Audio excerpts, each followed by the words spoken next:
चालू घडामोडी 6 ऑक्टोबर 2024. प्रश्न पहिला. राष्ट्रपिता महात्मा गांधींच्या 155व्या जयंतीनिमित्त पहिले बापू टावर कोठे उभारण्यात आले आहे? योग्य उत्तर पर्याय क्रमांक 3, पटना, बिहार राज्यात. प्रश्न दुसरा. अलीकडेच कोणत्या देशाने संयुक्त राष्ट्र सुरक्षा परिषदेतील भारताच्या स्थायी सदस्यत्वाला पाठिंबा दिला आहे? योग्य उत्तर पर्याय क्रमांक 4, नेपाळ. प्रश्न तिसरा. मराठीच्या अभिजात दर्जाबद्दल संशोधन करण्यासाठी कोणाच्या अध्यक्षतेखाली 2012 साली समिती स्थापन करण्यात आली? योग्य उत्तर पर्याय क्रमांक 2, प्राध्यापक रंगनाथ पठारे. प्रश्न चौथा. नीती आयोगाने कोणत्या राज्यात महिला उद्योजकता प्लॅटफॉर्मचे पहिले राज्य व्यासपीठ सुरू केले आहे? योग्य उत्तर पर्याय क्रमांक 1, तेलंगणा.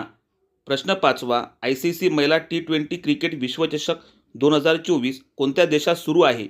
या प्रश्नाचे उत्तर आपण कॉमेंट करा. आजचे प्रश्न आवडल्यास लाईक करा आणि चॅनलला सबस्क्राईब करा. धन्यवाद.